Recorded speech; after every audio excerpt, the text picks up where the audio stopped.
Untuk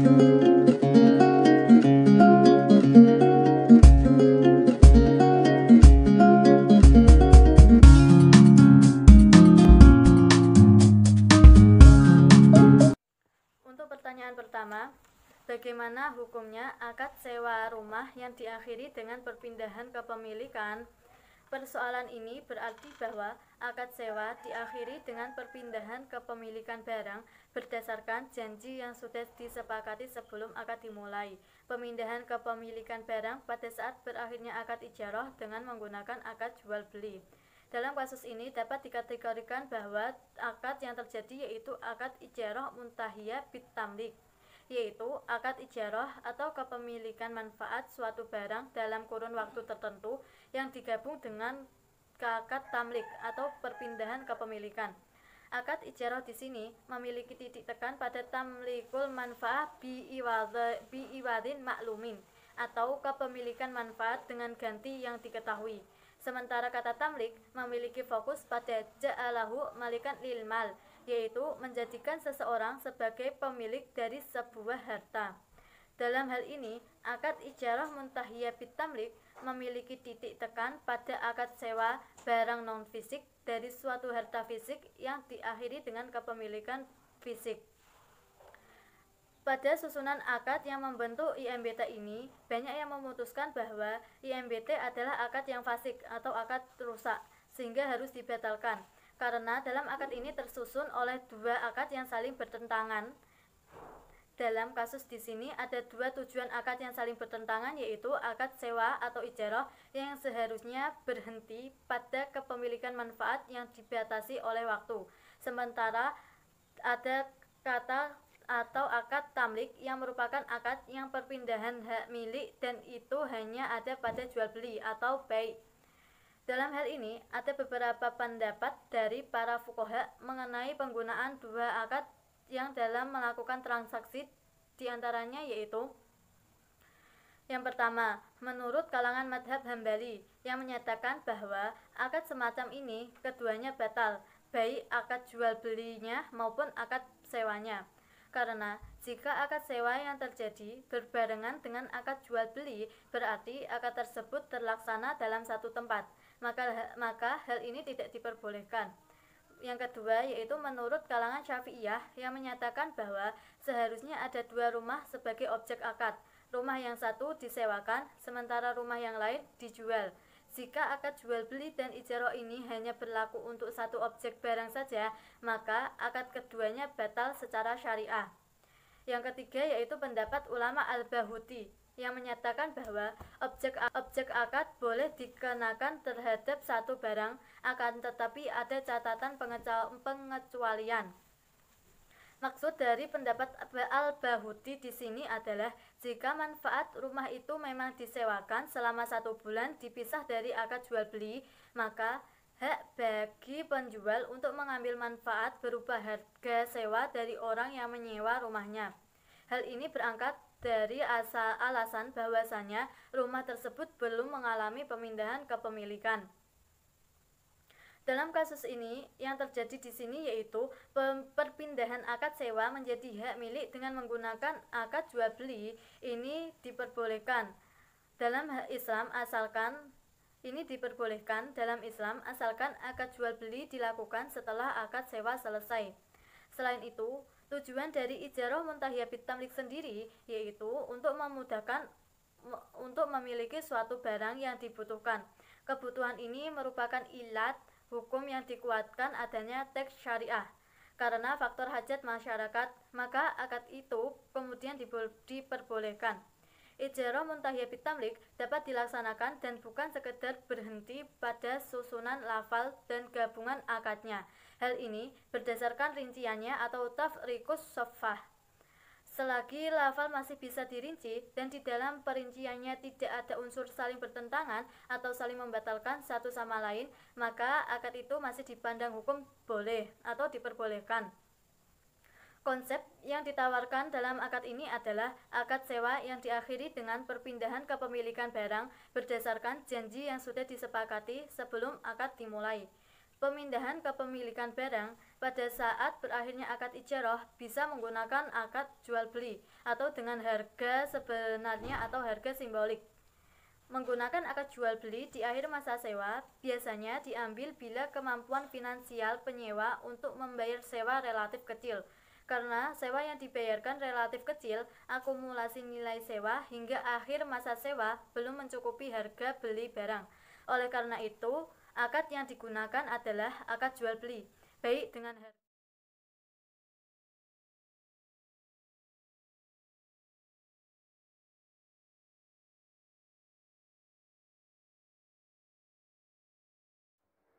Saya Hanifah Rizky Yumna, NIM 146. Sebelumnya, saya akan menjelaskan apa itu akad ijarah. Akad ijarah diartikan sebagai akad sewa-menyewa antara orang yang memiliki jasa dengan orang yang butuh jasa, dengan besaran harga sewa tertentu dan jangka waktu tertentu. Dalam proses sewa-menyewa, terdapat beberapa unsur yang terlibat antara yaitu barang yang disewakan, waktu jatuh tempo sewa, dan solusi akhir akad. Saat seseorang menyewa rumah, maka ketika telah jatuh tempo persewaan, pihak penyewa harus mengembalikan rumah tersebut kepada pemilik tanpa adanya cacat sedikit pun. Jika terdapat cacat pemakaian terhadap barang, maka pihak penyewa harus memberikan ganti rugi kepada pemilik. Dan ketika penyewa diminta untuk mengembalikan barang yang disewa sebelum masa jatuh tempo, maka pihak yang menyewakan harus memberikan kembalian atau ganti rugi kepada penyewa dengan jalan menghitung nisbah waktu atas harga jatuh tempo kontrak. Nah, bagaimana jika di tengah masa perjalanan sewa terjadi bencana yang menyebabkan rusak pada barang tanpa adanya kesalahan penyewa atau pihak yang menyewakan? Apakah penyewa atau orang yang menyewakan wajib dikenai ganti rugi atau sebaliknya berhak menerima ganti rugi? Jawabannya adalah disesuaikan dengan kesepakatan atau perjanjian di awal akad. Jika di awal akad disepakati bahwa penyewa harus mengganti sebagian dari kerusakan, maka pihak penyewa yang harus mengganti kerusakan tersebut. Selanjutnya, bagaimana akad ijarah dalam pengelolaan tanah? Ada dua cara. Yang pertama adalah menyewakan tanah kepada orang lain. Jika tanah disewakan, maka hak pemilik tanah adalah menerima harga sewa. Sementara itu, penyewa memiliki hak untuk mengelola tanah sampai batas waktu yang telah ditentukan. Kewajiban penyewa selain memberikan uang sewa adalah menjaga fungsi tanah dan tidak mendirikan bangunan yang permanen di atas tanah tersebut. Cara yang kedua adalah menyuruh orang untuk mengelola dan merawat tanaman dengan jalan digaji. Dalam hal ini, pihak yang melakukan perawatan dan pengelolaan tanah adalah orang yang diberi upah. Kewajibannya adalah melakukan pekerjaan sesuai dengan yang diminta oleh pemilik tanah. Selanjutnya, mengenai leasing. Bolehkah menyewakan objek leasing kepada salah satu pihak di dalam syirka itu sendiri? Jawabannya adalah boleh, selagi kegunaannya bukan untuk kepentingan usaha bersama. Kebolehan itu menitik tekankan pada upaya melihat nisbah bagian sebagai manfaat. Karena suatu barang bisa diambil manfaat mubahnya bersama tetapnya barang, maka boleh diambil sewanya dengan suatu harga tertentu. Sebutkan macam-macam akad sewa menyewa dan contohnya dalam akad ijarah dalam penggunaan fikih muamalah. Yang pertama ada setiap barang yang dapat diperjualbelikan boleh pula disewakan. Contohnya itu misalnya ada mobil dapat dibeli oleh siapapun asal ia yang punya kesanggupan untuk membayar harganya. Karena mobil adalah merupakan barang yang memiliki manfaat dan manfaat dari mobil itu dapat disewakan atau akad ijarah. Yang kedua ada setiap barang yang sudah dibeli dapat pula dimiliki. Contohnya itu ada membeli pulsa listrik, maka wujud pulsa ini bisa dikuasai oleh pembelinya. Namun karena pulsa adalah merupakan barang yang tidak terwujud namun bisa dirasakan manfaatnya, kadang para ulama memasukkan kategori ini tuh sebagai akad ijaroh.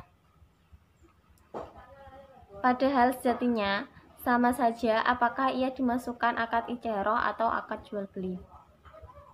Yang ketiga ada setiap barang yang diperjualbelikan dapat dipesan dengan transaksi bai, salam atau bai mausufin fit zimmah. Dengan demikian, akad ijaroh pun juga bisa dilakukan akad travel umroh. Perusahaan travel umroh menyediakan paket 1 dari segi pelayanan. Misalnya, hotel bintang 1 atau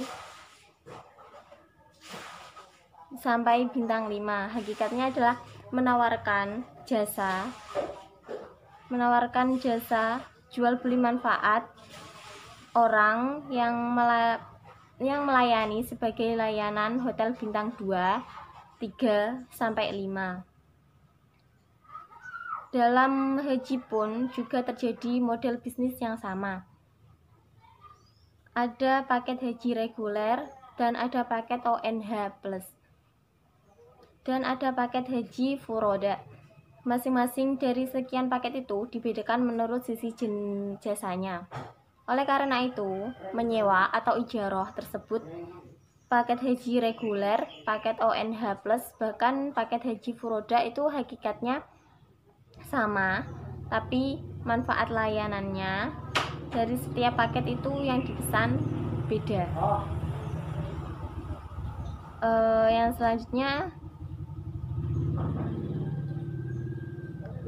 itu sebuah kemustahilan dapat menyewa paket haji reguler namun menolak disebut sebagai pembeli jasa paket haji reguler. Sekali lagi,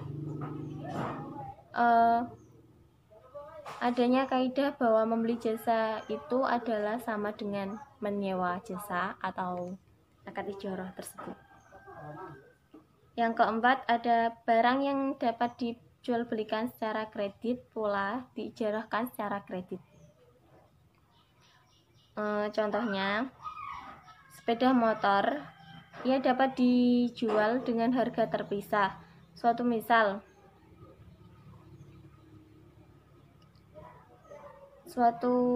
Misalnya dijual dengan harga 17 juta, namun bila dibeli secara kredit dengan masa angsuran 5 tahun dan per bulannya membayar 500.000, maka selama 5 tahun itu motor itu seharga 30 juta.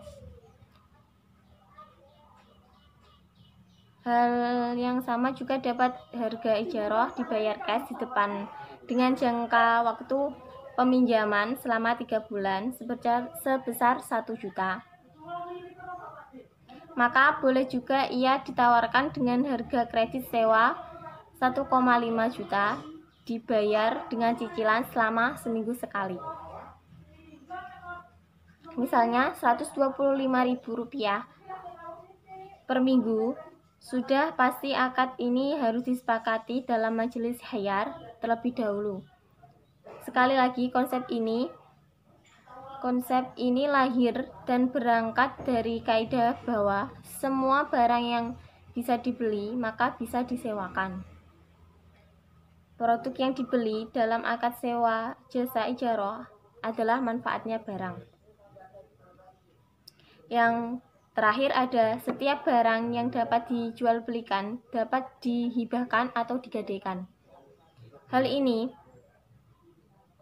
berlaku juga pada akad ijarah. Setiap barang yang bisa disewakan dapat pula dihibahkan atau digadaikan. Contohnya,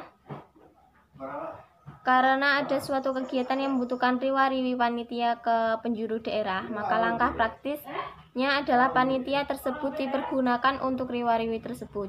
Jika yang menyewakan adalah pihak donatur, maka pemberian manfaat sewa sepeda kepada panitia oleh donatur yang menyewa adalah termasuk bagian dari hibah.